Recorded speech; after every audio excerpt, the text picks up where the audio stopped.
Assalamualaikum warahmatullahi wabarakatuh. Selamat pagi anak-anak. Apa kabarnya hari ini? Tetap semangat ya mengikuti pembelajaran dari rumah. Marilah kita awali kegiatan belajar pagi hari ini dengan bacaan basmalah bersama-sama. Bismillahirrohmanirrohim. Kalian bisa buka buku pena kalian halaman 61. Hari ini kita akan belajar tema 1, subtema 3, pembelajaran 2 dan 3. Menulis informasi suatu teks menggunakan kosakata yang tepat. Pada pertemuan sebelumnya kita sudah belajar tentang kosakata. Kita juga sudah belajar mendeskripsikan gambar. Nah, sekarang kita ulangi lagi. Perhatikan gambar-gambar berikut. Kita lihat dari gambar yang tertera di layar paling kiri. Paling kiri terdapat gambar kelinci, kemudian tengahnya ada gambar kura-kura, dan yang paling kanan ada gambar ikan. Pilihlah salah satu gambar. Tuliskan cara merawat hewan yang kamu pilih. Gunakan kosakata yang tepat saat menulis. Jadi di sini kalian ditugaskan untuk membuat kosakata. Di sini kita akan belajar bersama-sama ya. Usrita akan beri contoh. Usrita ambil binatang yang paling kiri yaitu kelinci. Tadi perintahnya apa? Tuliskan cara merawat hewan yang kamu pilih. Jadi coba menggunakan kosakata yang tepat. Perhatikan baik-baik ya. Kelinci. Aku memelihara hewan kelinci. Setiap pagi aku selalu memberi makan kelinci-kelinciku. Aku memberi makan kelinciku dengan cara mengambil rumput-rumput yang ada di belakang rumah. Kelinciku makan rumput 2 hari dalam sehari. Sekarang kelinciku tumbuh menjadi besar dan tinggi. Nah, itu tadi contoh menulis teks menggunakan kosakata yang tepat. Nanti di tengah ini bisa kalian coba sendiri di rumah. Ya, kalian coba sendiri di rumah, kalian ucapkan secara lisan saja.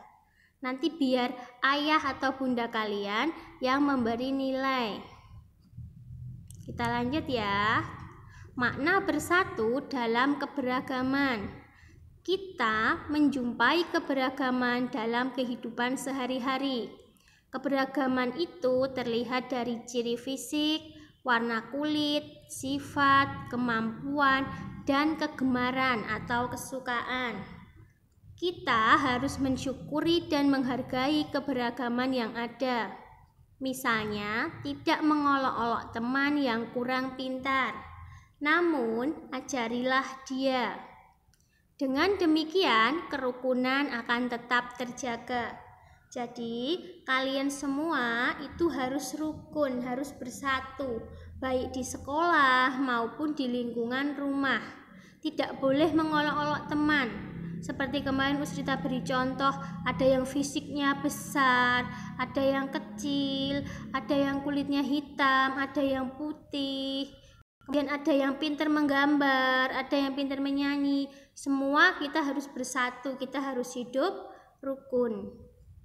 Saling tetap menyayangi dan menghargai teman merupakan penerapan sila-sila Pancasila. Jadi kita akan belajar tentang sila-sila Pancasila yang berhubungan dengan menyayangi dan menghargai teman. Intinya dengan makna keberagaman di sini tadi. Perhatikan ya. Saling tetap menyayangi dan menghargai teman merupakan penerapan sila-sila Pancasila.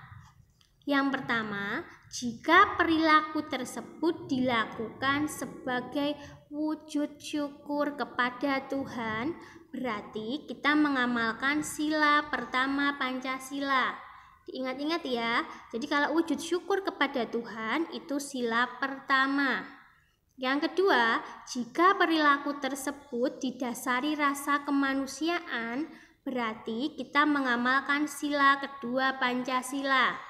Jadi kata kuncinya di sini apa kata kuncinya? Rasa kemanusiaan. Berarti sila kedua. Berikutnya, jika perilaku tersebut dilakukan untuk mempererat persatuan. Kata kuncinya mempererat persatuan, berarti sila ketiga. Berikutnya lagi, jika perilaku tersebut dilakukan saat berdiskusi. Berdiskusi atau seperti kemarin kita pemilihan ketua kelas, nah itu berdiskusi. Berarti kita mengamalkan sila keempat. Dan yang terakhir, jika perilaku tersebut dilakukan tanpa melihat perbedaan yang ada, berarti sila kelima Pancasila. Sudah paham ya sampai di sini? Jadi kita ulangi lagi, wujud syukur sila pertama, kemanusiaan sila kedua, mempererat persatuan sila ketiga, saat berdiskusi sila keempat, tanpa melihat perbedaan sila kelima. Perbedaan di sini bermacam-macam seperti tadi yang kita bahas, ada warna kulit, kemudian ada hobi atau kegemaran dan lain-lain. Kita lanjut ya. Mengidentifikasi gambar dekoratif pada karya seni daerah. Gambar dekoratif berfungsi sebagai hiasan pada sebuah media agar terlihat lebih indah dan menarik. Gambar dekoratif banyak ditemukan pada karya seni daerah seperti kain tradisional, guci, atau perabot rumah tangga. Objek gambar dekoratif yaitu manusia, hewan, dan tumbuhan. Perhatikan contoh gambar dekoratif di bawah ini. Kalian perhatikan baik-baik gambar yang tertera di layar. Di layar terdapat gambar kain batik. Kalian perhatikan objeknya. Objeknya ada gambar apa saja ini? Oh, objeknya ada gambar tumbuhan. Ada gambar hewannya atau tidak?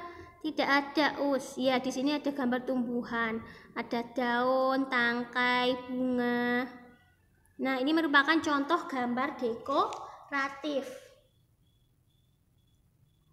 Terdapat pada kain batik gambar di sini.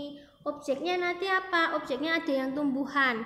Kebetulan gambar yang Us beri contoh itu objeknya tumbuhan. Ada yang kombinasi, campuran antara tumbuhan dan hewan. Kalian bisa lihat gambar dekoratif di kain batik yang orang tua kalian punyai. Coba kalian perhatikan gambarnya. Di situ nanti terlihat objeknya. Oh, kainnya Bunda ada gambar hewannya, sama ada gambar tumbuhan. Atau mungkin hanya tumbuhan saja. Kalian bisa lihat nanti. Nanti coba dilihat nggih di kain batiknya ayah bunda kalian. Atau kalian sendiri kalau punya baju batik bisa dilihat objeknya itu manusia, hewan, atau tumbuhan. Sekarang kita lanjut berhitung. Soal cerita tentang perkalian bilangan. Langkah-langkahnya yang pertama, membaca soal dengan cermat. Jadi kalau ada soal cerita, kalian tuh harus baca soalnya dari awal sampai akhir. Yang kedua, tuliskan kalimat matematika yang sesuai. Kalau kemarin kita sudah belajar penjumlahan dan pengurangan soal cerita, kita tulis kalimat matematikanya. Ada diketahui, ditanya, jawab, jadi. Nah, nanti pada soal perkalian langkahnya sama, tapi bedanya kalimat matematikanya ditulis lebih ringkas. Perhatikan contoh berikut. Di penangkaran penyu terdapat 3 kolam penyu. Setiap kolam berisi 125 anak penyu. Berapa jumlah seluruh anak penyu di penangkaran tersebut? Perhatikan ya, tadi kolamnya ada 3. Setiap kolam isinya 125. Berarti kalimat matematikanya 3 dikali 125. Perkalian tersebut dapat diselesaikan dengan cara bersusun panjang atau bersusun pendek. Jadi, Selama di dalam soal itu tidak ada perintah mengerjakan dengan cara bersusun panjang atau bersusun pendek, kalian bebas mengerjakan dengan salah satu cara tersebut. Di sini Usrita contohkan dengan cara bersusun pendek. Misalnya kalian pengen bersusun panjang, silahkan diperbolehkan selama tidak ada perintah. Ya, perhatikan cara bersusun pendek. 125 kali 3, kita tarik garis panjang, kita beri tanda operasi perkalian. Diingat, menghitungnya mulai dari belakang, dimulai dari tempat satuan. 5 kali 3, 15. 5-nya ditulis, 1-nya disimpan di tempat puluhan. Kita lanjut, 2 kali 3, 6. Ditambah 1 yang kita simpan, jadi 7. Kita maju lagi, 1 kali 3, 3. Jadi jumlah seluruh anak penyu di penangkaran tersebut ada 375 ekor. Sampai di sini sudah paham ya? Jadi kalian harus hafalkan perkalian. Kalau kalian perkalian 1 sampai dengan 10 tidak hafal, nanti kalian akan kesulitan dalam mengerjakan soal perkalian. Kita lanjut.